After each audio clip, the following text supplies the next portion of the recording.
Muy bien, curso de termodinámica 1. Vamos a hacer un ejercicio correspondiente al concepto de calor específico.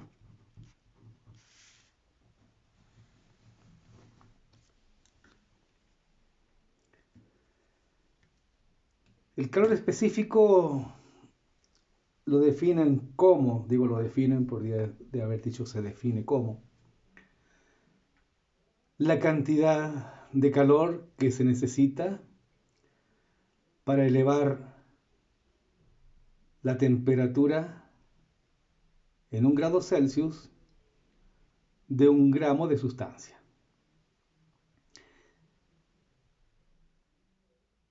Bueno, sí, podría ser, la definen como, pero podríamos definir también entonces el calor específico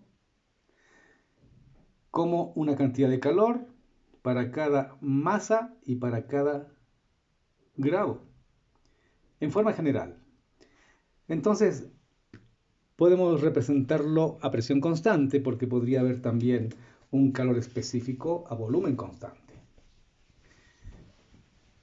El que nos interesa es a presión constante.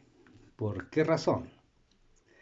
Porque por lo general los procesos que se realizan en la industria, no siempre, pero en general, son recipientes abiertos. Entonces la presión es constante, la presión barométrica. En el caso en que tengamos un recipiente cerrado, bueno, ahí sí sería entonces volumen constante.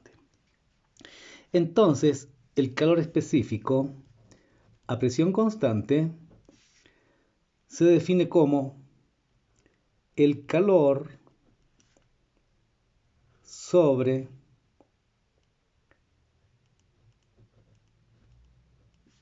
la temperatura,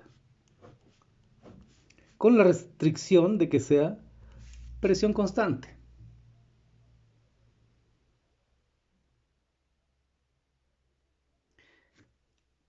El calor por unidad de masa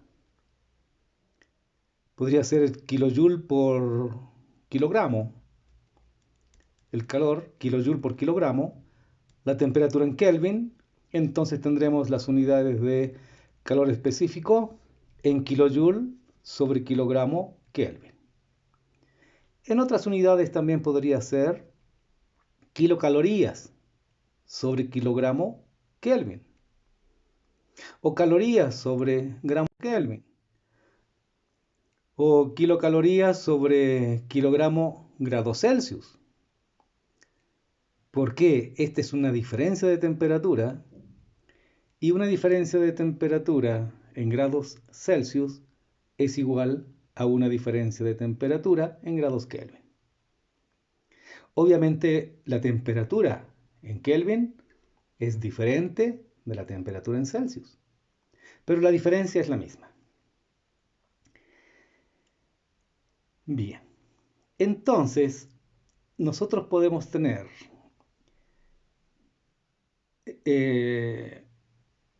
un sólido, un líquido o un vapor, y para cada uno de ellos tendremos un método particular para encontrar el calor específico. Les presento la regla de Cobb.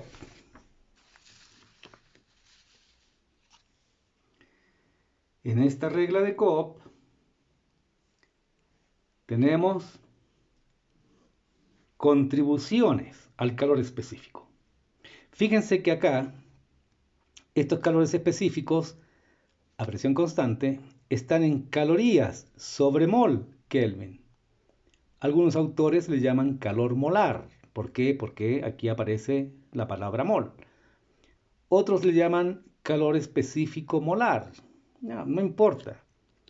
Que sea calorías sobre gramo o que sea calorías sobre mol, no tienen mucha importancia porque ustedes saben que están relacionados mediante el peso molecular. Tenemos una tabla para sólidos y tenemos una tabla para líquidos. Estas son contribuciones contribuciones al calor específico del sólido y contribuciones al calor específico del líquido.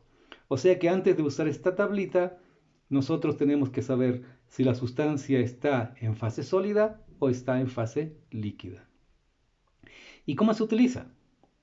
Veremos qué elementos tiene. Tiene carbón, tiene hidrógeno, tiene boro, silicio, oxígeno, flúor, fósforo, tiene azufre o todos los demás que sería muy largo de enumerar. Para cada uno de estos elementos, dentro de la molécula, de la composición del compuesto, tendremos una contribución, ya sea sólido o ya sea líquido. Y una vez que tenemos la contribución, bueno, sumamos todas las contribuciones y ese valor resultante es el calor específico, estimado. No hay que llevarlo a ninguna fórmula, directamente sumando todas las contribuciones. Cuando se trata de gases, la cosa es un poquito diferente. En el caso de gases, tenemos nosotros una fórmula presentada aquí,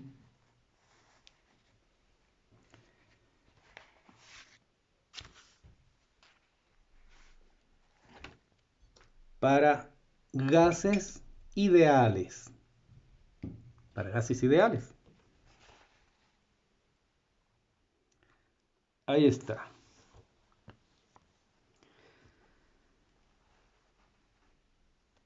En realidad, esta fórmula se puede escribir en forma más simple así. Cp del gas, así nomás lo voy a escribir, igual a más Bt más Ct cuadrado y más dt cubo. La misma fórmula que está aquí abajo.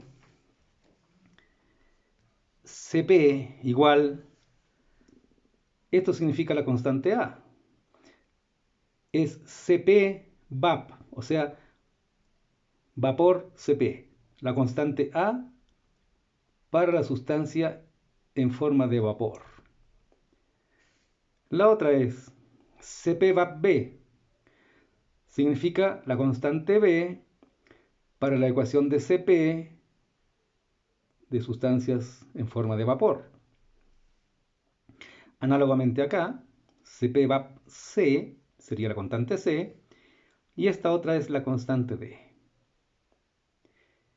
Esta ecuación nos sirve para gases ideales. Aquí está indicado más arribita.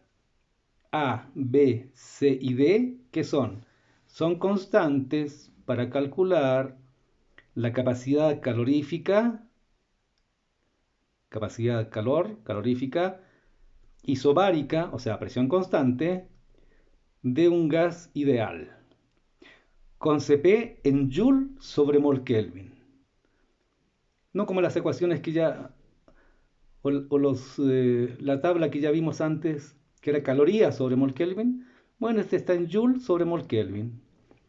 Y la temperatura en Kelvin. Esa temperatura en Kelvin. Y esas son las constantes. Y el Cp que nos va a dar como respuesta a esta ecuación va a estar dada en Joule sobre mol Kelvin. Listo. Entonces, lo primero que tenemos que hacer es identificar si la sustancia está en fase sólida o en fase líquida o en fase de vapor. Y aplicar el camino correspondiente.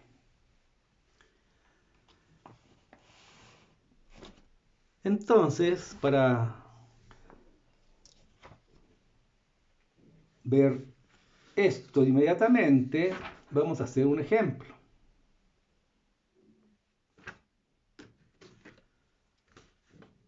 El ejemplo es el siguiente.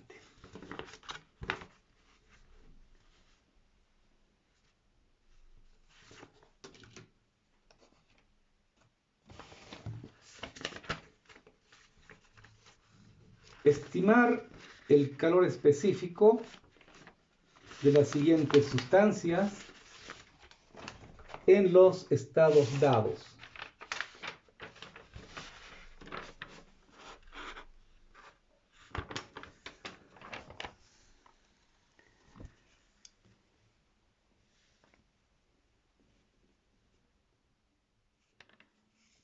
Estimar el calor específico de las siguientes sustancias en los estados dados.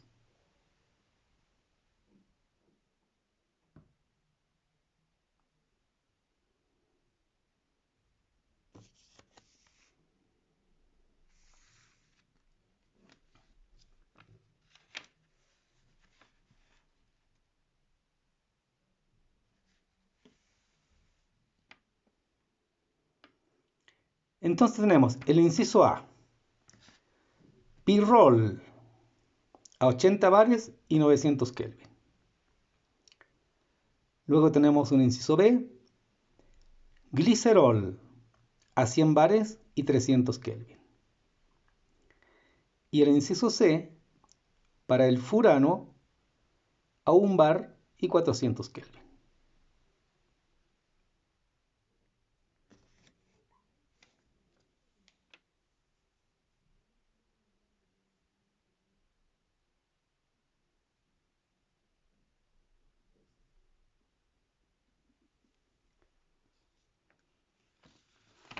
Entonces veamos cómo resolvemos primero para el pirrol.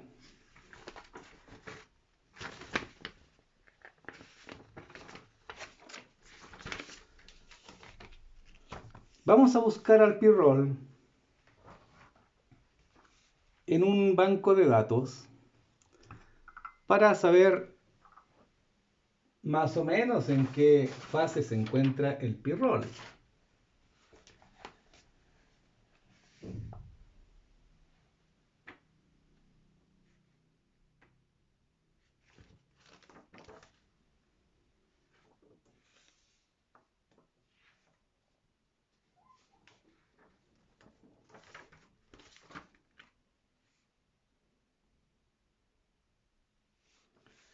Aquí tenemos al pirrol.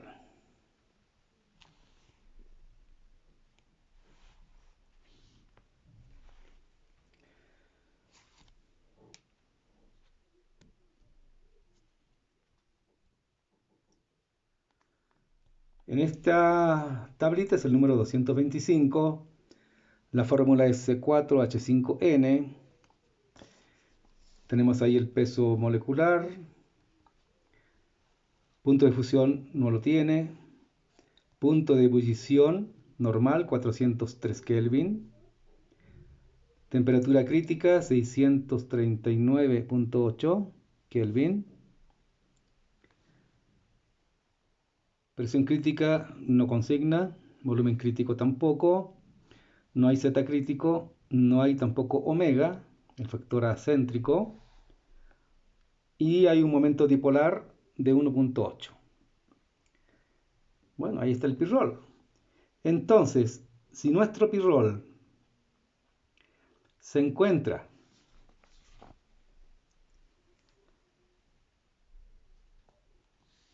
a 900 Kelvin, por supuesto que está bastante lejos del punto de ebullición. El punto de ebullición es 403.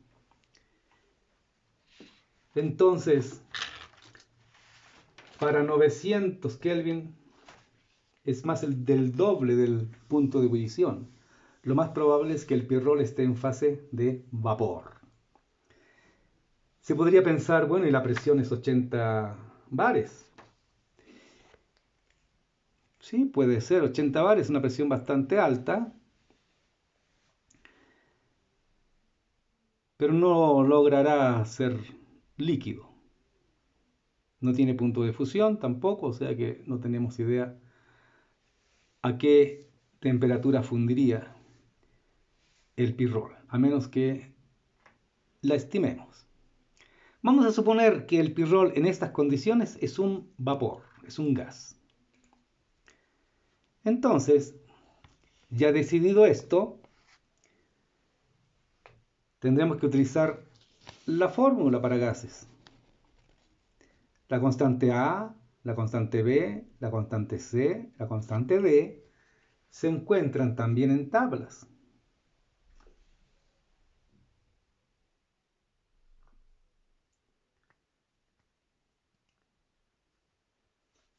Veamos si la encontramos en tablas. Ahí está el pirrol. Pero a sorpresa, no hay en tablas el valor de las constantes A, B, C, D. Qué mala suerte, no las tenemos. Entonces, ¿qué tendremos que hacer? Tendremos que estimar. ¿Y cómo vamos a estimar esas constantes A, B, C y D? ¿Cómo vamos a estimar esas constantes?